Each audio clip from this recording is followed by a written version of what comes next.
Assalamualaikum warahmatullahi wabarakatuh. Alhamdulillahi rabbil alamin. Wassalatu wassalamu ala ashrafil mursalin nabiyyina wa maulana Muhammadin wa ala alihi wa sahbihi ajma'in. Wa ashhadu an la ilaha illallah wahdahu la syarikalah. Wa ashhadu anna Muhammadan abduhu wa rasuluh sallallahu alaihi wa ala alihi wa sahbihi wa sallama tasliman katsira. Alhamdulillah, kembali kita melanjutkan kajian di kesempatan pagi ba'da subuh. Dan untuk mengisi kekosongan selama menjelang Idul Adha, kita akan melakukan kajian dengan lebih banyak tanya jawab. Dengan Anda bisa menyampaikan pertanyaan melalui line telepon di nomor 0812 2433 44 0812 2444 3344 atau sebagaimana nomor telepon sebelumnya. Tayyib. Sebagai muqaddimah untuk kajian di kesempatan pagi hari ini, saya akan bercerita sedikit tentang satu sunnah yang barangkali belum begitu disemarakkan oleh masyarakat. Sunnah yang saya maksud adalah memperbanyak zikrullah, terutama membaca takbiran ketika sudah memasuki tanggal 1 Zulhijjah. Allah berfirman di surat Al-Hajj ayat 28, wa yadhkuru smallahi fi ayyamin ma'lumat, supaya mereka berzikir menyebut nama Allah fi ayyamin ma'lumat, di hari-hari yang telah ditentukan. Kemudian Allah berfirman di surat Al-Baqarah ayat 203, wadhkurullaha fi ayyamin ma'dudat, berzikirlah dengan menyebut nama Allah fi ayyamin ma'dudat, di beberapa hari yang berbilang. Di dua ayat ini Allah Subhanahu wa taala mengatakan atau Allah mengajak kita agar banyak berzikir kepadanya fi ayyamin ma'lumat wa fi ayyamin ma'dudat, di hari yang telah ditentukan dan di hari yang bilangannya tertentu. Ma'dudat artinya jumlahnya tertentu. Sekarang kita lihat tafsir yang disampaikan oleh Ibnu Abbas radhiyallahu anhuma. Wadhkurullaha fi ayyamin ma'lumat, perbanyaklah berzikir kepada Allah fi ayyamin ma'lumat, di hari-hari yang ma'lumat. Ma'lumat artinya tertentu. Maknanya adalah ayyamul ashar, maknanya adalah sepanjang 10 hari pertama bulan Dzulhijjah.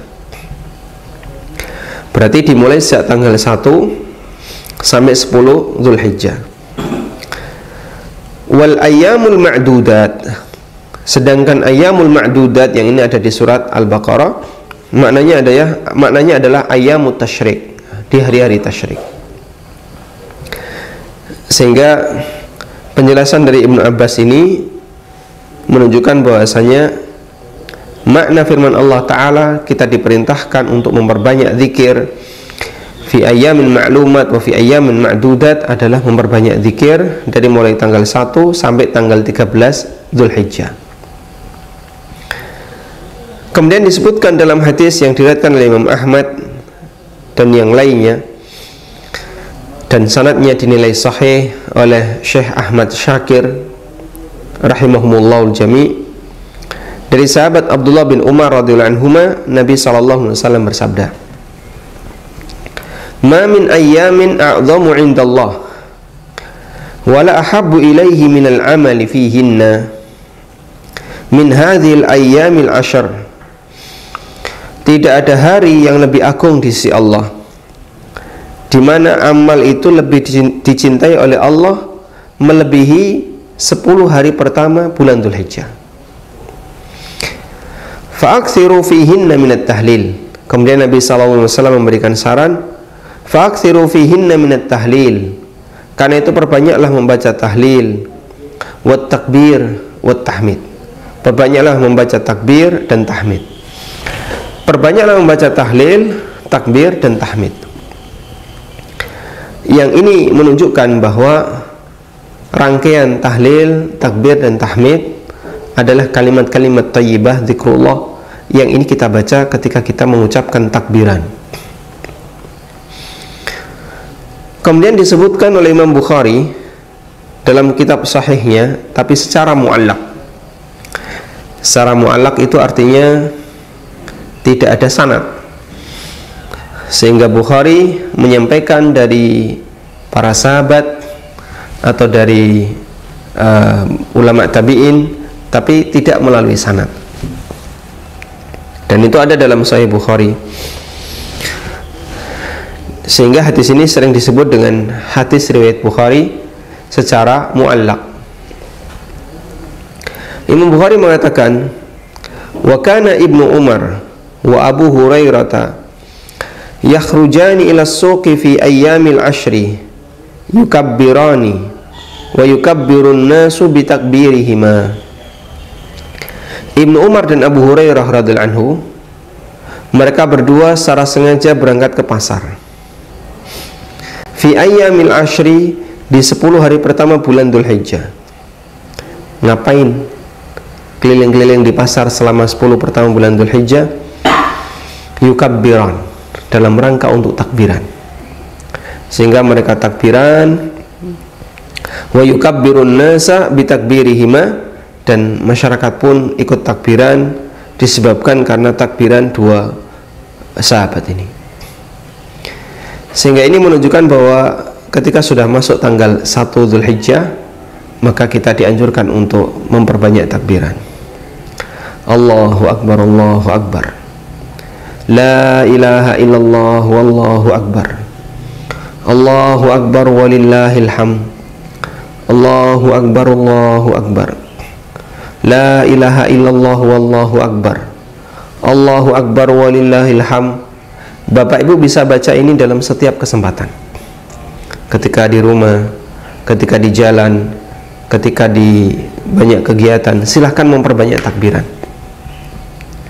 karena takbiran pada waktu kita atau ketika sudah masuk tanggal 1 Dzulhijjah termasuk takbiran yang sangat ditekankan.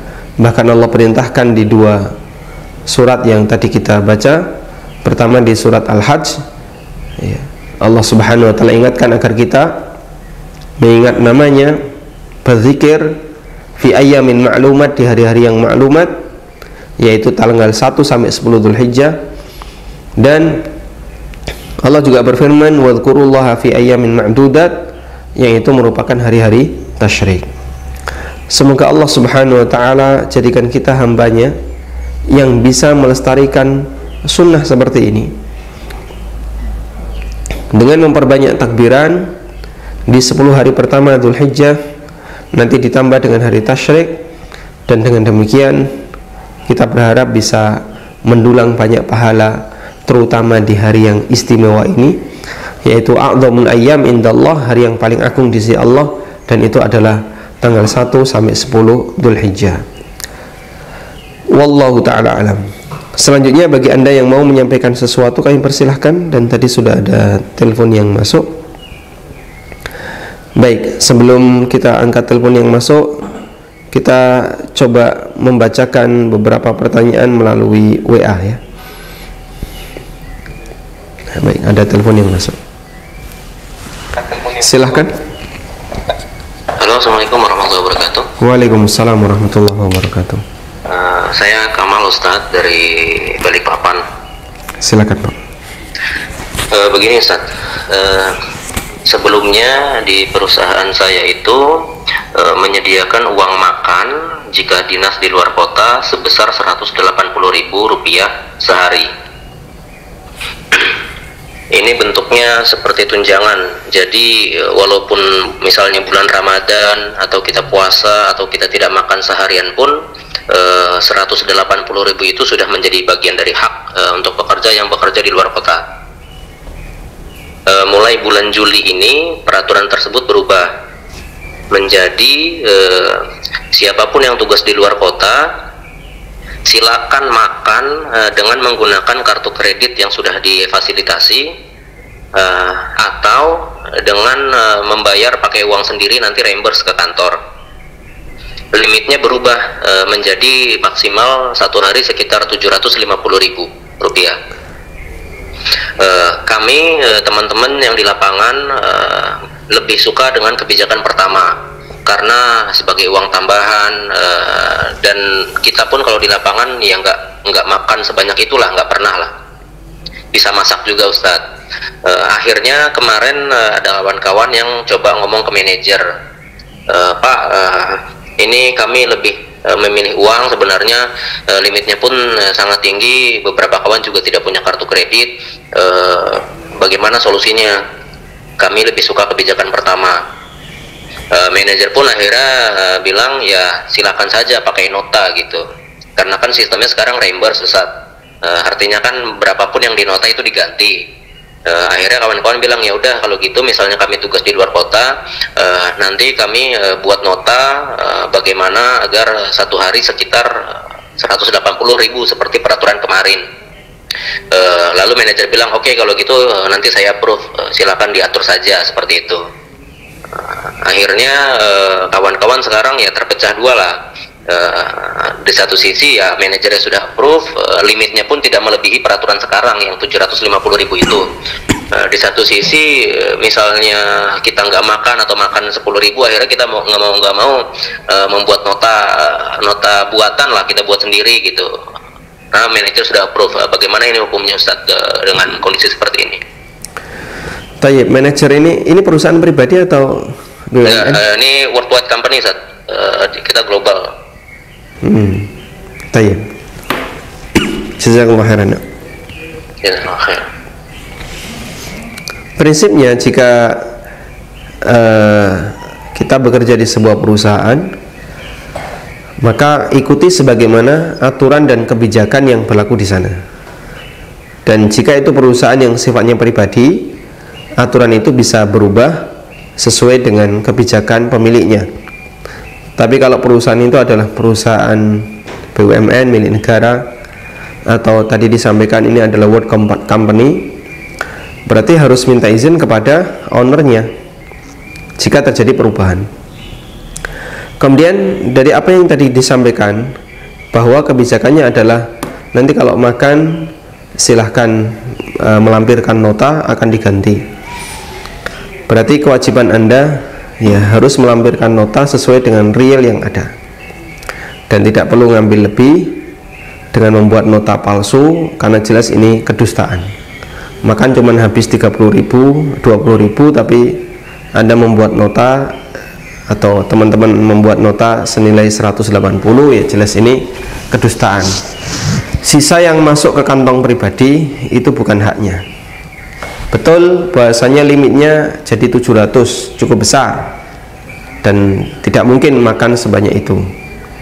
Namun ketika di situ dipatok harus sesuai real, maka ya, sampaikan sebagaimana real yang ada, dan tidak perlu untuk kemudian membuat nota palsu atau laporan yang palsu, karena jelas itu kedustaan. Wallahu ta'ala alam. Kemudian di sini ada pertanyaan melalui WA. Kakak ipar saya, nama KTP-nya dinisbahkan kepada bapak angkatnya. Nama ini digunakan semua urusan kecuali pernikahannya. Urusan menukar tertutup nih. Baik, kita angkat penelpon dulu. Silahkan. Assalamualaikum. Waalaikumsalam warahmatullahi. Ustadz mau tanya tentang proses pembelian emas yang ada di perusahaan Antam, Ustadz. Silakan.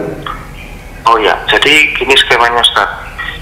Kalau kita mau beli di Antam kan harus via WA, yang mana kita pesan dulu via WA, mau gramasi berapa dan kebutuhan berapa. Lalu setelah dijawab, kita ke sana ke tempatnya Antam itu Ustadz. Kita makan pembayaran di tempat melalui transfer. Lalu barangnya nggak langsung diterima Ustadz, jadi harus nunggu antrian dulu, tapi posisi kita sudah di tempat sana, jadi ada paling jedanya di antrian baru barang diberikan. Itu hukumnya gimana Ustaz? Berapa jedanya Pak? Paling kayak kita nunggu antrian itu sudah tergantung antriannya, paling bisa 10 menit. Satu ruangan atau beda ruangan antara tempat transfer sama pengambilan emas? Satu ruangan Ustaz, tapi kan ada loket bayar sendiri, ada loket ambil sendiri Ustaz. Tayyib. Cukup Bapak? Cukup Ustaz. Nah, barakallahu fiik. Jazakallahu khairan. Jazakallahu khairan. Baik, yang bisa kita jadikan sebagai panduan dalam masalah ini adalah hadis riwayat Bukhari. Yang hadis ini beberapa kali kita singgung ketika membahas tentang syarat transaksi emas itu harus tunai. Bahwa ada sekelompok sahabat yang sedang duduk bersama. Di tengah mereka ada Thalha bin Ubaidillah, termasuk salah satu sahabat yang dijamin masuk surga, dan ada juga Umar bin Khattab radhiyallahu anhu, dan itu di masa kekhalifahan Umar. Lalu tiba-tiba datanglah seorang sahabat. Begitu sahabat ini datang, dia langsung menyampaikan kepada kerumunan sahabat tadi, mayyastarifud darahim, siapa yang mau menukar dirhamnya? Saya punya dinar, saya punya emas, dan saya butuh dirham. Ada nggak di antara kalian yang punya dirham? Sehingga dia umumkan mayyastarifud darahim, siapa yang mau menukarkan dirhamnya? Lalu Thalha bin Ubaidillah meminta kepada budaknya, tolong kamu ambil dirham, saya butuh dinar. Akhirnya budaknya pulang untuk mengambil dirham sebagaimana yang diperintahkan oleh Thalha. Di perjalanan budak ini pulang, Thalha bin Ubaidillah meminta kepada orang tadi, coba kamu tunjukkan mana emasmu, mana dinarmu. Akhirnya mau ditunjukkan dinar itu, dilarang oleh Umar bin Khattab radhiyallahu anhu. Pelaku akadnya ada, subjeknya ada, Thalha ada, orang ini juga ada, dan mereka dalam satu majelis. Tapi objeknya tidak ada. Yang satu peraknya ada, yang satu emasnya belum ada. Sehingga Umar bin Khattab radhiyallahu anhu begitu melihat kejadian ini, beliau mengatakan, kamu tunda dulu pelaksanaan ini sampai budakmu itu datang. Li'anni sami'tu Rasulullah sallallahu alaihi wasallam yaqul, karena saya pernah mendengar Nabi sallallahu alaihi wasallam bersabda, adz-dzahabu bidz-dzahab riban illa ha wa ha. Emas dengan emas itu riba kecuali jika hak wa hak. Hak wa hak maknanya adalah dari tangan ke tangan. Hak wa hak itu kalau dalam bahasa kita mirip seperti ini, kalau dalam bahasa Jawa.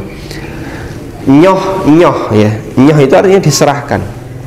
Nyoh hak wa hak, sehingga dari tangan ke tangan. Anda bisa perhatikan di sini. Subjeknya ada. Thalha bin Ubaidillah ada di situ. Orang yang mau nuker emasnya juga ada di situ. Namun ketika subjeknya ada, tapi salah satu objeknya tidak ada, dan objeknya adalah emas dan perak. Peraknya ada tapi emasnya nggak ada. Dilarang oleh Umar bin Khattab radhiyallahu anhu dengan berdalil pada sabda Nabi sallallahu alaihi wasallam sebagaimana yang tadi kita sampaikan. Karena itulah, jika Anda sudah transfer di Antam, berarti subjeknya ada, Anda sebagai pembeli dan dia Antam sebagai penjual. Namun emasnya tidak ditampakkan, tidak ditunjukkan seketika Anda transfer. Maka sebenarnya ini tidak sejalan dengan apa yang tadi disampaikan oleh Umar bin Khattab radhiyallahu anhu. Karena itulah yang benar, antriannya itu antrian seharusnya ya, bukan antrian transfer tapi sekaligus antrian pengambilan emas. Sehingga antrian transfer emas tersedia. Loh, dari mana dia tahu emasnya yang dibutuhkan ini? Lah kan tadi sudah pesan lewat WA. Begitu dia pesan lewat WA, kemudian mendapatkan tanggal, nanti silakan Bapak datang tanggal sekian. Kita datang, lalu kita dikasih antrian oleh pihak satpam, Bapak antrian nomor sekian. Begitu antrian kita dipanggil, maka kita duduk berhadapan dengan pihak misalnya tellernya. Di situ kita bayar, plus emasnya juga sudah disediakan. Ini emas yang Bapak pesan, identitasnya seperti ini, betul, baik. Ini harganya sekian, transfer emas ada di tempat. Nah, yang kayak gini idealnya, sehingga tidak ada penundaan, transfer dulu, kemudian dapat struk, baru ke misalnya ke petugas sebelah, nanti masih nunggu lagi kayak di bank itu, antrian nomor sekian untuk serah terima emas. Kalau seperti ini berarti di situ ada penundaan. Wallahu taala alam. Baik. Kita coba bacakan pertanyaan melalui WA. Bismillah. Ustadz, saya mau nanya, baru-baru ini sedang viral oknum yang menyatakan klepon bukan makanan Islami. Ayo makan kurma yang Islami. Benarkah demikian? Saya mendapatkan ini hari kemarin ya, di WA oleh seseorang, dan saya menduga itu kan salah satu toko kurma ya,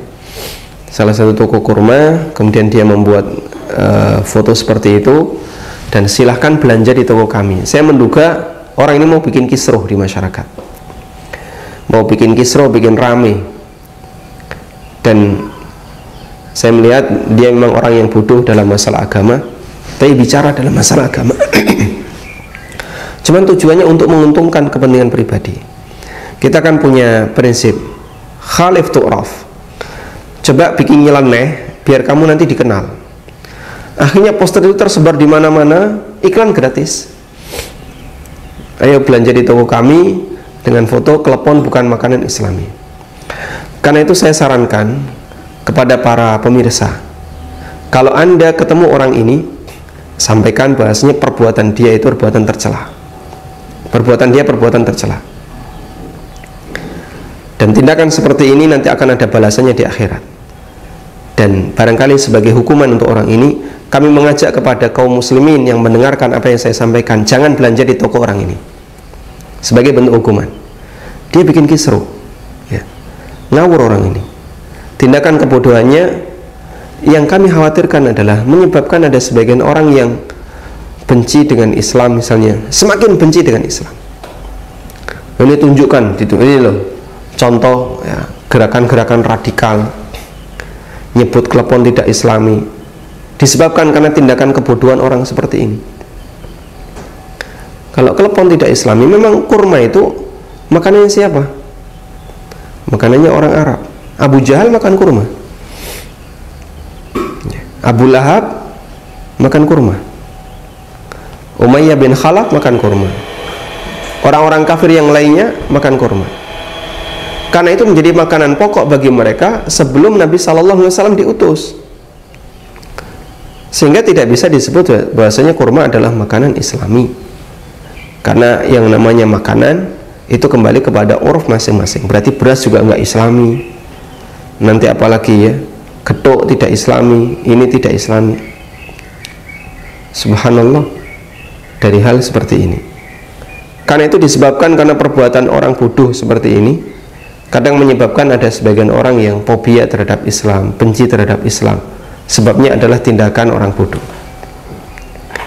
Karena itu jika Anda ketemu orangnya, sampaikan bahasanya perbuatan dia adalah perbuatan tercela, ya. Apalagi itu tujuannya untuk keuntungan pribadi biar toko dia makin laris. Dan kami mengajak kepada kaum muslimin, jangan belanja di toko orang ini. Wallahu a'lam. Baik. Kita coba bacakan pertanyaan melalui WA. Dari Sona di Bali, Ustaz. Baik, ditahan dulu, kita coba angkat dulu. Silahkan.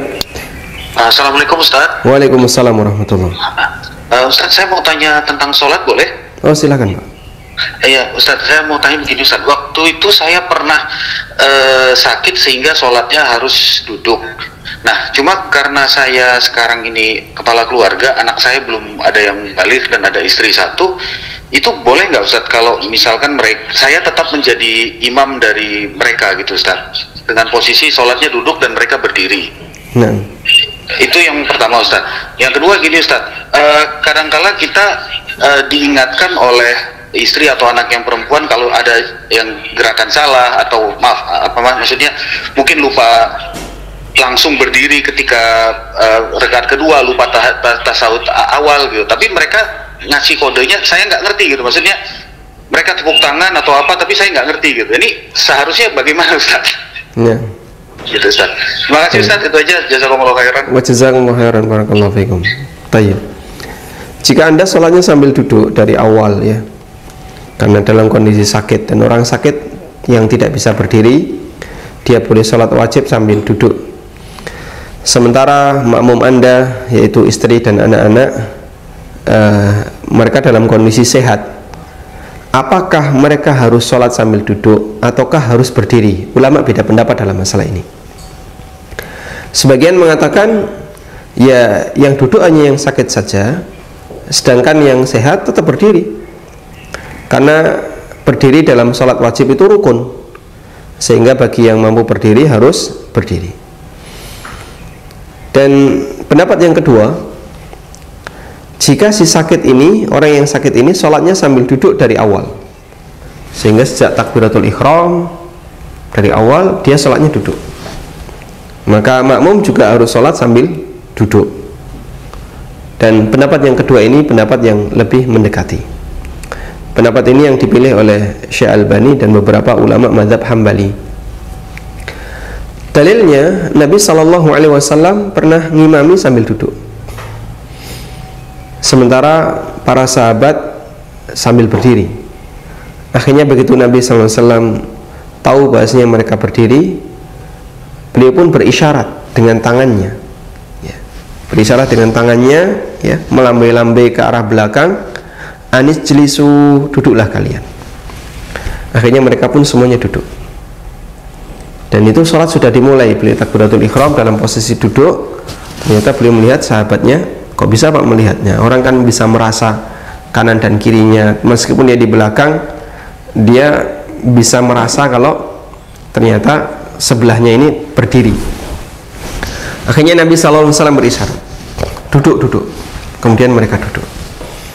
Selesai sholat, Nabi SAW menyampaikan, hampir saja kalian melakukan kegiatan sebagaimana yang dilakukan oleh para raja yang sombong, di mana rajanya duduk sendirian, sementara para punggawanya, para menterinya, mereka semuanya berdiri di samping kanan dan kirinya. Dan itu Nabi SAW nggak suka.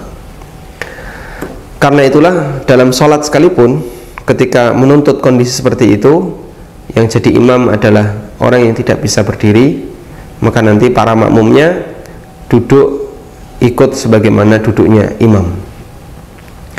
Kemudian berikutnya tentang lupa gerakan, dan Anda sudah mengingatkan tapi Anda nggak ngerti apa maksudnya. Lalu apa yang perlu dilakukan? Wallahu ta'ala alam. Jika ketika Anda diingatkan dengan tepukan, tapi Anda tidak berubah, sehingga Anda tetap bergerak sebagaimana yang Anda inginkan, apakah makmum perlu ikut atau tidak? Padahal menurut keyakinan makmum ini keliru, tapi menurut keyakinan Anda itu benar. Terjadi khilaf antara imam dan makmum. Wallahu a'lam. Jika makmum betul-betul yakin ini salah, maka makmum nggak boleh ikut. Tapi kalau makmumnya masih ragu, misalnya makmum mengingatkan subhanallah, kok tetap bergerak, padahal maksudnya kan subhanallah disuruh untuk apa, misalnya duduk tasyahud akhir, ternyata imam tetap menambahi 1 rakaat, sehingga dia sholat rakaat yang kelima ketika sholat duhur, dan makmum ragu, ini yang benar saya apa imam? Imam kok tetap berdiri. Akhirnya Anda sebagai makmum misalnya sudah mengingatkan, tapi setelah membaca subhanallah Anda ragu yang benar siapa, maka Anda ikut imam. Makmum ikut imam, dan sholatnya sah. Baru setelah selesai sholat didiskusikan, kayaknya tadi 5 rakaat. Kok imamnya bilang enggak kok 4 rakaat, saya yakin 4 rakaat. Berarti kan ini adu keyakinan, adu ijtihad. Jika terjadi perbedaan ijtihad seperti ini, maka imam lebih dimenangkan. Kecuali kalau imamnya ragu, iya boh 5 rakaat, kayaknya tadi 4, enggak pak itu 5 ya. Baik, kalau 5, nah berarti langsung sujud sahwi. Intinya yang ragu tidak bisa mengalahkan yang yakin. Sehingga jika sudah mengingatkan tapi di posisi ragu, maka yang ragu ini ikut yang yakin. Kemudian bagaimana dengan kasus tadi? Diingatkan tapi nggak paham. Diingatkan tapi nggak paham. Menurut makmum kayaknya bapak ini yakin benar, dan dia sudah mengingatkan, ternyata kok nggak direspon. Mungkin saya yang salah, sehingga akhirnya makmum ikut sholat bersama imam.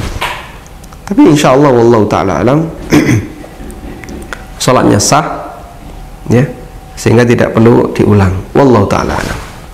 Baik, kita coba baca pertanyaan melalui WA. Melanjutkan yang tadi dari Sona di Bali, Ustadz, amalan apa yang dapat dilakukan agar bisa bermimpi bertemu Rasulullah SAW? Amalan apa yang bisa dilakukan agar bisa ketemu Nabi SAW?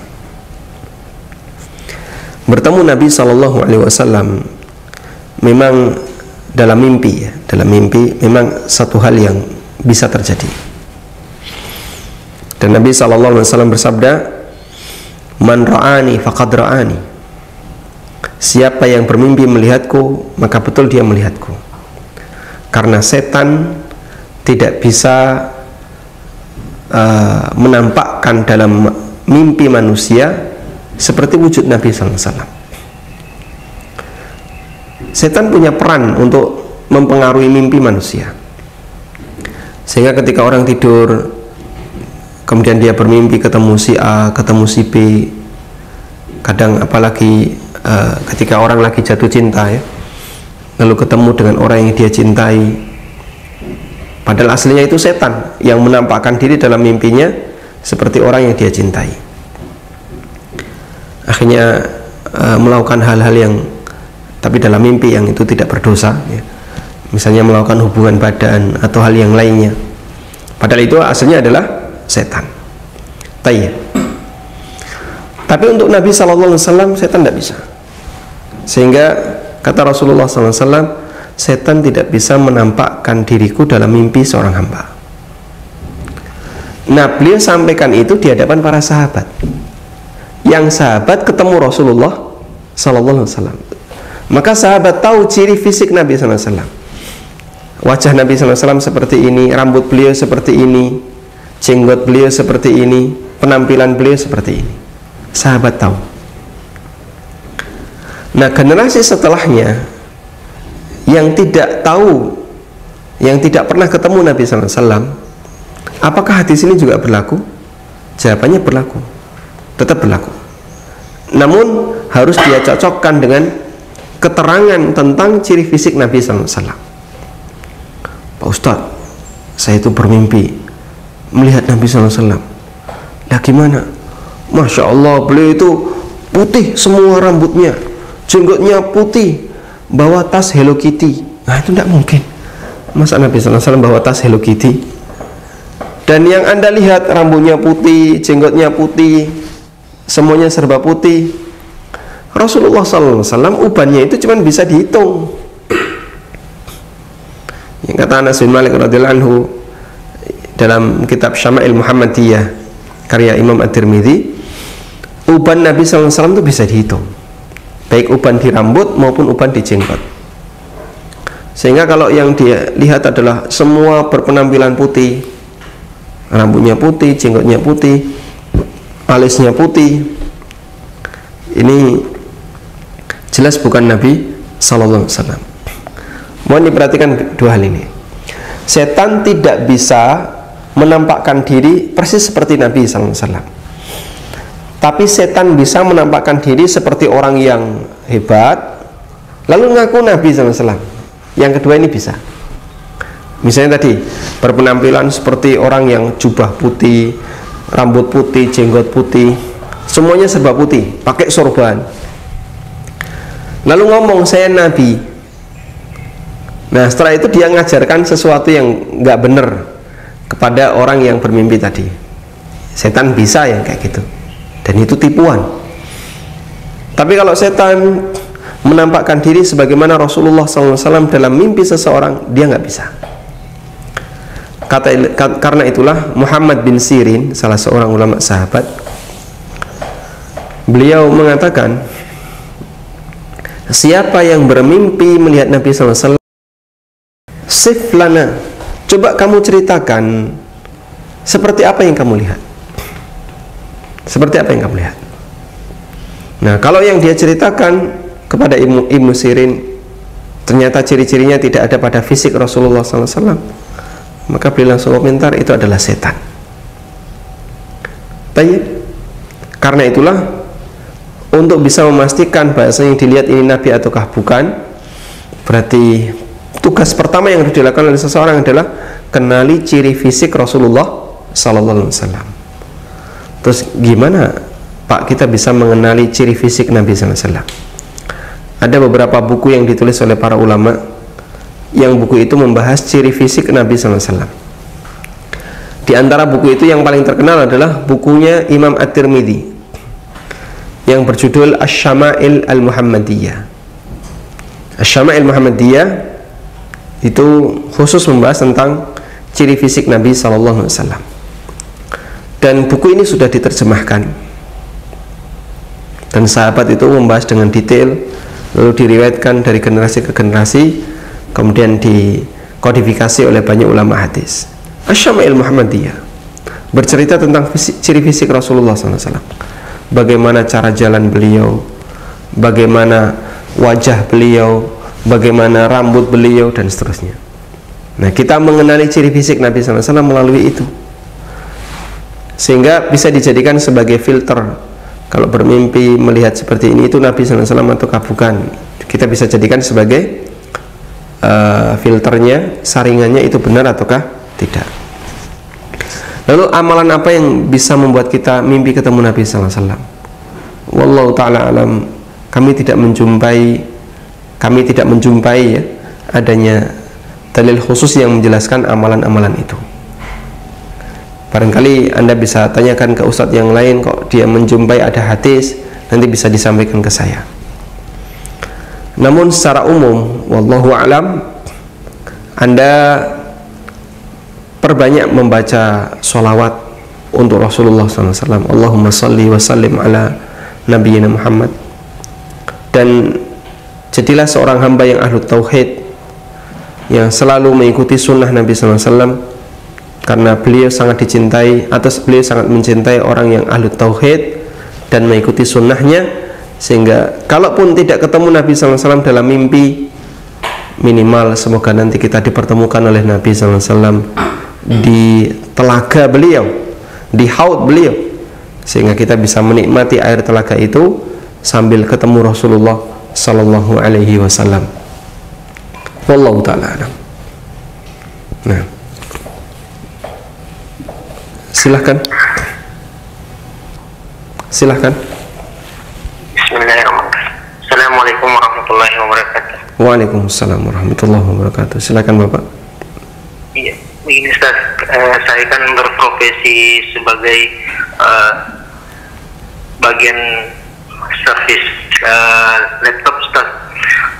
Terus sekarang kan kebanyakan guru-guru dan siswa itu menggunakan online untuk belajar, sedangkan kebanyakan guru itu kan kadang bermasalah di bagian software. Itu hari saya pernah tanya Ustaz, untuk software yang kita gunakan itu harus yang original. Saya telah konfirmasi kepada Microsoft, harus beli dengan harga yang minimal 1.800.000. Tetapi setelah saya sampaikan kepada user yang ingin membelinya, rata-rata dia nggak bisa beli Ustaz. Apakah ada solusi yang lain Ustaz untuk software Linux ini atau dengan Microsoft yang karena ada beberapa teman yang memberikan informasi bahwa kita bisa download tapi itu sistemnya trial 30 hari saja. Apakah itu bisa digunakan atau bagaimana? Baik. Syukran. Ya, Syukran. Syukran ya. Wa jazakumullahu khairan.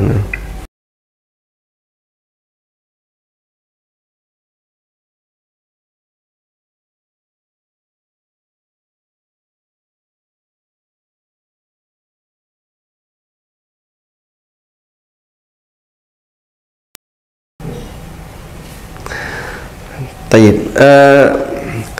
Solusi yang bisa kami berikan, sebenarnya Anda yang paham komputer sudah tahu hal ini ya. Pertama, mungkin bisa diarahkan ke Linux yang free, open source. Atau yang kedua, tapi Linux biasanya kurang familiar ya, user interface kurang, tidak sebagaimana sefamiliar Microsoft.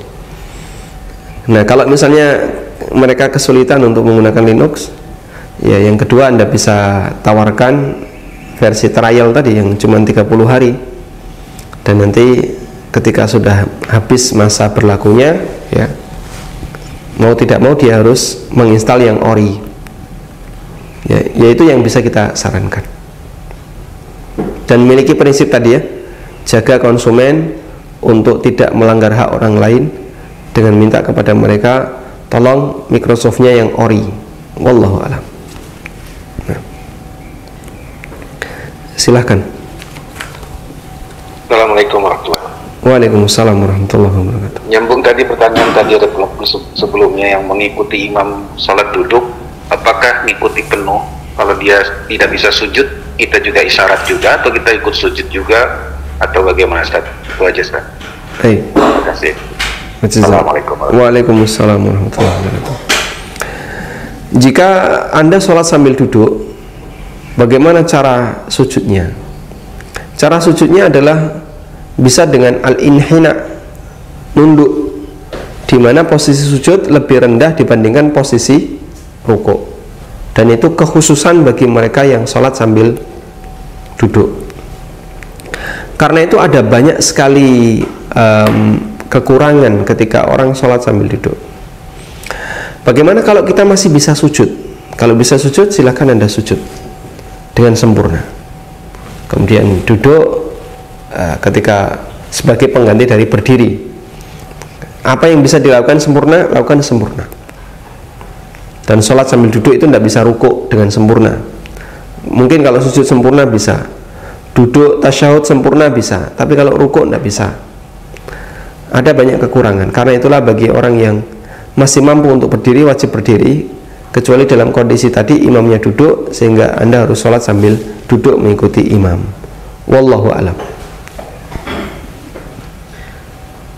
Dari Dodi di Bantul, apakah larangan memotong rambut kumis untuk kepala keluarga saja atau semua anggota keluarga? Apakah larangan untuk memotong kuku, rambut, kumis dan seterusnya hanya berlaku untuk kepala keluarga? Jawabannya hanya berlaku untuk yang mau korban, yaitu pemilik hewannya. Kalau yang korban adalah istri, maka ya wanita ini tidak boleh untuk potong kuku, potong rambut. Kalau yang korban adalah suami, maka lelaki ini tidak boleh potong kuku, potong rambut. Sedangkan yang lain, keluarga yang lain tetap boleh. Wallahu a'lam. Baik, silahkan. Ya. Assalamualaikum Ustaz. Waalaikumsalam warahmatullahi. Saya mohon maaf untuk mengecilkan volume televisinya. Oh iya. Silakan. Mau bertanya untuk amalan puasa 9 hari Zulhijjah. Kalau misalnya tidak bisa genap karena haid, itu apa bisa dilengkapi nanti setelah tasyrik? Gitu aja. Nah. Jazakallahu khairan. Bagi ibu-ibu yang tidak bisa melaksanakan amalan puasa di tanggal 1 sampai 9 Dzulhijjah karena dalam kondisi haid, apakah bisa diqadha? Tidak ada qadha untuk puasa sunnah seperti ini, sehingga begitu dalam kondisi haid berarti Anda tidak bisa melakukan puasa, ya tidak perlu diqadha di luar hari tasyrik. Namun menerima ini dengan ikhlas, insya Allah ada nilai pahalanya tersendiri. Apalagi Anda punya tekad untuk berpuasa. Andai kan nggak haid, saya puasa. Dan tekad seperti ini memiliki nilai pahala tersendiri. Nabi SAW pernah bersabda, "Faman hamma bil hasanati falam ya'malha." Siapa yang punya keinginan untuk melakukan amal baik tapi dia nggak berhasil melakukannya, maka Allah tetap mencatatnya sebagai pahala. Ya, Allah tetap mencatatnya sebagai pahala. Semoga dikasih pahala yang sempurna. Karena ibu-ibu yang tidak puasa sebabnya bukan karena malas, tapi sebabnya adalah karena ada halangan. Nah, kemudian Anda tidak kehilangan untuk mendapatkan keutamaan di tanggal 1 sampai 10 Dzulhijjah, karena masih bisa melakukan amal yang lain. Yang mau wakaf, nah ini kesempatan yang bagus. Yang mau bantu orang, ini kesempatan yang bagus. Manfaatkan kesempatan ini untuk memperbanyak amal soleh sebisa yang kita lakukan. Ya. Alhamdulillah, Yayasan Amal Abadi Indonesia telah mengumpulkan wakaf untuk pembangunan Madinah Islamic Center, yang nanti di sana ada banyak sekali kegiatan-kegiatan yang dilaksanakan oleh yayasan, termasuk studio ANB official rencananya akan dipindah di sana, yang sementara ini menggunakan ruang kelas, ya. Dan beberapa kegiatan yang lainnya. Kemarin kita buka lagi untuk menampung kesempatan kaum muslimin yang mau berwakaf. Dan posisi tanah wakaf saat ini sudah selesai serah terima, sudah ada akte wakafnya. Selanjutnya kita mengupayakan untuk dilakukan sosialisasi di masyarakat agar bisa dilakukan pembangunan. Namun mengingat kondisi pandemi, Pak Duko menyarankan tunggu sampai berakhirnya kebijakan pemerintah Yogyakarta, yaitu sampai tanggal 31 Juli, sehingga insya Allah setelah itu kita upayakan bisa sosialisasi di warga, masyarakat, mengumpulkan mereka, dan segera akan dilakukan pembangunan. Wallahu ta'ala alam. Tayyib. Silakan. Sosialisasi di warga, masyarakat. Mohon dikecilkan volume televisinya. Silakan Bapak. Bismillahirrahmanirrahim. Assalamualaikum warahmatullahi wabarakatuh. Waalaikumsalam warahmatullahi wabarakatuh. Nah, Ustaz. Baik, izin bertanya tentang harta waris, Ustaz, boleh? Silakan Pak. Dari mana ini? Halo. Halo, dengan siapa, di mana? Maaf, Afwan, dari Abu Bilal di Makassar, Ustaz. Insyaallah, baik. Silakan Bapak. Baik, jadi om saya wafat tanpa ada anaknya, kemudian istrinya duluan wafat, kemudian saudara kandungnya itu ada laki-laki 1, perempuan 2, itu sudah wafat semua. Kemudian kedua orang tua om saya juga sudah wafat. Beliau juga dulu memiliki 1 saudara laki-laki tidak seibu, tapi sudah wafat juga. Jadi semuanya saudara, istri, dan tidak ada anak-anak, orang tua semua sudah wafat. Nah, yang ada adalah keponakan dari saudara laki-laki yang kandung, itu ada 2 laki-laki dan 2 perempuan. Kemudian dari saudara perempuan itu ada 1 laki-laki dan 1 perempuan. Kemudian ada 1 saudara kandung perempuan yang tidak menikah, itu sudah wafat. Kemudian ada 1 saudara laki-laki tidak seibu, itu keponakan dari situ ada 1 laki-laki dan 1 perempuan. Pertanyaannya 1, Ustaz, siapakah ahli waris dalam kasus saya? Kemudian yang kedua, jika misalnya dalam penetapan ahli waris itu tidak sama dengan yang sesuai syariat, yang manakah harus diikuti, Ustaz? Demikian, Ustaz. Ya, barakallahu fikum. Barakallahu fiik, jazakallahu khair. Assalamualaikum warahmatullahi wabarakatuh. Waalaikumsalam warahmatullahi wabarakatuh. Baik. Saya menangkap sebisa apa yang bisa saya tangkap dari pertanyaan Anda karena cukup cepat tadi, ya.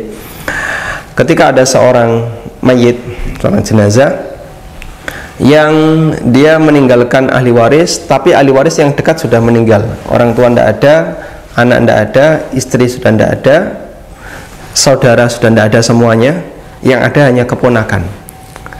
Dari sekian ini, yang ahli waris hanyalah keponakan dari saudara kandung, sementara keponakan dari saudara sebapak, keponakan dari saudara laki-laki sebapak tidak mendapatkan warisan. Saya tegaskan lagi, yang menjadi ahli waris di sini adalah keponakan dari saudara laki-laki kandung. Sedangkan saudara perempuan, keponakan dari saudara perempuan, mereka dzawil arham dan tidak mendapatkan warisan. Karena itu yang dapat warisan adalah anak dari saudara laki-laki kandung, yang tadi disampaikan ada 2 laki-laki plus 2 perempuan. Baik. Nah, kalau mereka saja yang dapat, ya mungkin akan memicu terjadinya sengketa. Kenapa keponakan yang lain nggak dikasih? Padahal mereka juga semuanya keponakan. Ya. Maka kita sarankan bagi dulu sesuai dengan standar syariat, serahkan kepada ahli waris yang berhak, yaitu keponakan dari saudara laki-laki kandung, ya, yang di situ ada laki-laki dan perempuan. Atau yang saya maksud adalah yang laki-laki saja, ya, keponakan dari saudara laki-laki yang di situ adalah hanya anak laki-laki. Kemudian nanti setelah dia dapat, hadiahkan sebagian kepada keponakan-keponakan yang lain sebagai bentuk apa misalnya, ya ini sikap saling berbagi dalam rangka untuk menjaga keutuhan silaturahmi. Jadi tetap dibagi sesuai dengan aturan syariat. Lalu siapa yang dapat, berikan kepada yang satu liting, yang satu tingkatan dengan dia, tapi nggak dapat warisan karena dia dzawil arham, ya, karena dia dzawil arham. Seperti anak perempuan atau anak laki-laki keponakan dari saudara laki-laki, dari saudara perempuan, atau yang termahjub keponakan dari saudara laki-laki sebapak. Dengan cara demikian maka tidak akan menimbulkan sengketa atau perpecahan di tengah keluarga. Dan ketika terjadi penetapan warisan yang berbeda antara hukum syariat dengan keinginan para ahli waris, ya tentu saja kita harus mengikuti hukum syariat.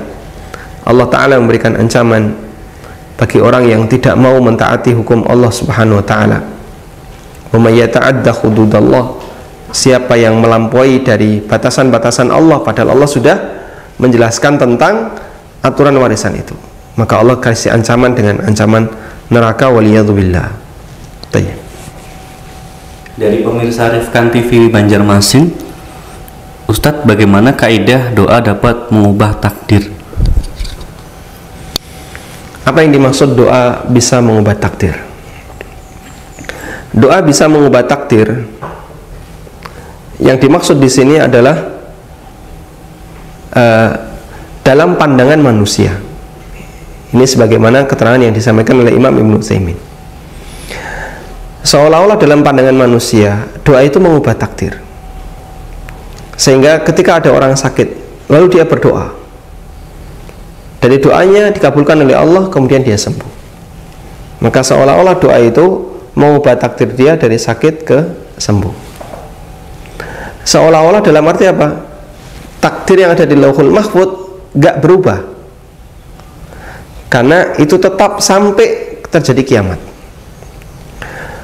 Dan termasuk yang ditakdirkan oleh Allah adalah doanya orang ini, sehingga Allah tuliskan dalam takdir di Lauhul Mahfuz, orang ini akan sakit, lalu dia berdoa, lalu sembuh, sehingga seolah-olah dalam pandangan orang ini dia itu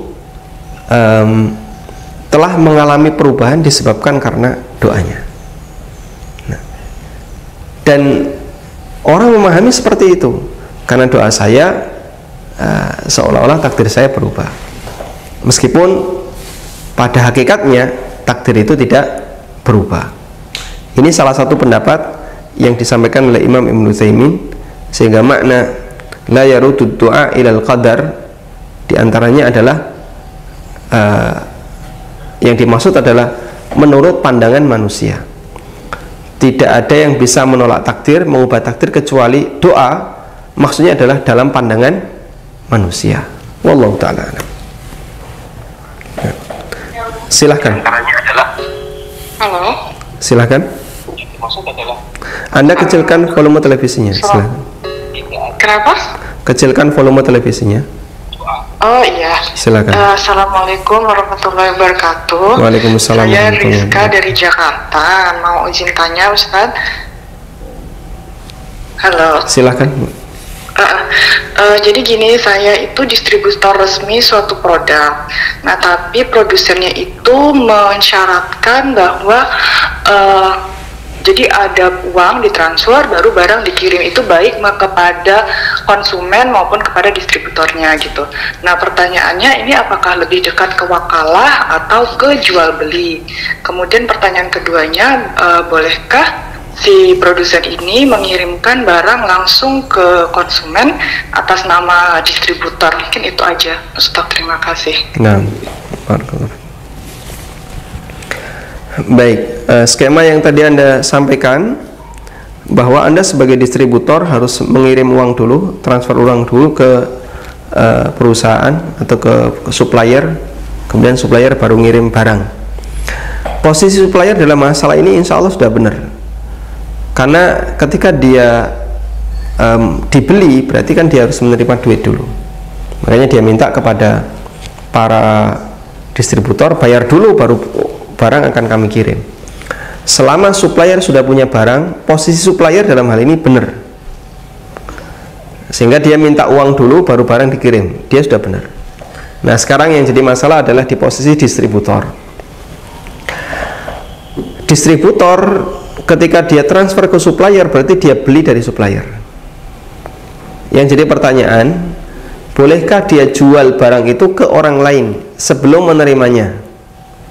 Bolehkah dia menjual barang itu ke orang lain sebelum menerimanya?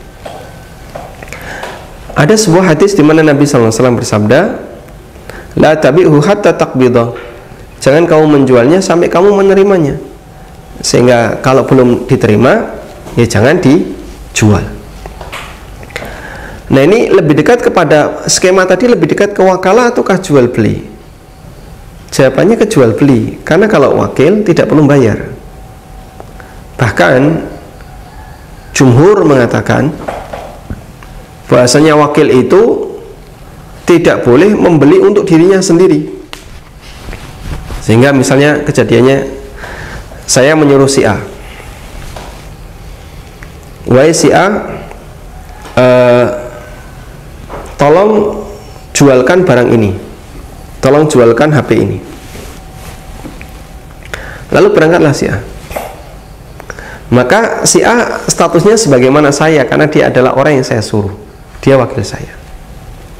Nah, si A itu tidak boleh beli barang ini untuk dirinya sendiri. Daripada saya jual ke orang lain, sudah tak beli saja. Akhirnya dia berakad dengan dirinya sendiri. Dia sebagai penjual karena dia wakil dari penjual, dan dia sebagai pembeli atas wakil dirinya sendiri, atas nama dirinya sendiri. Nah, terus siapa penjual, siapa pembeli, padahal orangnya cuma satu. Itu yang menjadi alasan jumhur kenapa wakil tidak bisa membeli untuk dirinya sendiri. Berarti kalau distributor adalah wakil dari supplier yang diminta untuk menjualkan barangnya supplier, berarti kan dia tidak bisa beli untuk dirinya sendiri. Nah, ketika distributor membayar ke supplier, berarti dia beli untuk dirinya sendiri. Sehingga di sini bukan wakil. Kalau dia membayar dulu, berarti di sini bukan wakil. Kecuali kalau pembayaran itu sifatnya hanya uang jaminan. Sehingga saya menyuruh kepada si A, ini katalog, tolong kamu jualkan isi yang ada di katalog ini. Nanti kalau kamu ngambil barang boleh, tapi naruh jaminan. Akhirnya dia ngambil HP, harganya 3 juta. Dia naruh jaminan 3 juta. Dia bawa itu HP, dipasarkan. Kayak gini boleh. Andai kan si A balik nggak berhasil menjual HP itu, uang saya kembalikan. Nah, kalau hubungannya terjadi seperti itu, insya Allah tidak masalah.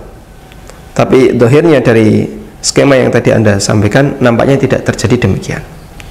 Dalam arti beli putus, distributor beli putus, beli tapi tidak bisa dikembalikan. kemudian setelah itu dikirim kepada konsumen.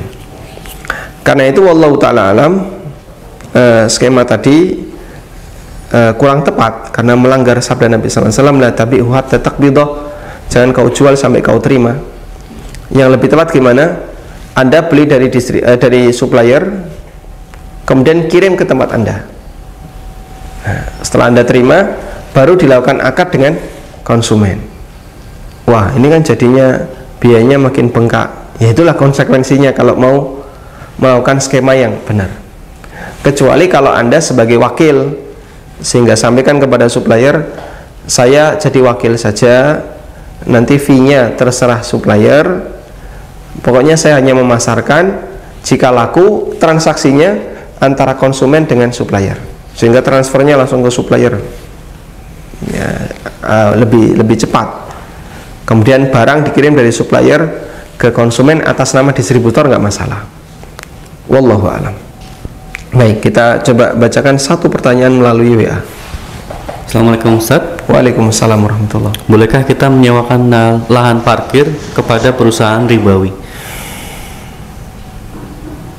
Bolehkah menyewakan lahan parkir ke perusahaan ribawi, ke bank ribawi? Wallahu ta'ala alam. Ada banyak fungsi sebenarnya, atau ada banyak kegiatan yang dilakukan oleh nasabah ketika dia datang ke bank. Ada yang cuman mau ngambil uang, ada yang mau transfer, ada yang ini, ada yang ini. Sehingga perlu melihat mana yang dominan. Kalau yang dominan adalah bayar cicilan utang, atau yang dominan itu transaksi riba, maka Anda tidak boleh menyewakan lahan parkir itu untuk kegiatan mereka. Sebagaimana kita tidak boleh menyediakan parkir untuk orang yang mau beribadah di tempat ibadah orang kafir, ya. Misalnya mau apa, misalnya mau nyekar atau mau pengabdian, apa istilahnya, ya, atau mau beribadah di gereja misalnya, Anda sediakan tempat parkir, ini tidak boleh. Allah berfirman, wala ta'awanu 'alal itsmi wal udwan, jangan tolong-menolong dalam dosa dan tindakan yang melampaui batas. Wallahu a'lam. Tayyib. Ini penelpon yang terakhir. Silahkan.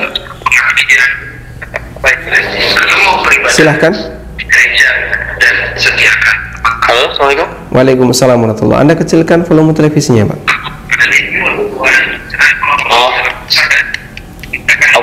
Silahkan. Ya.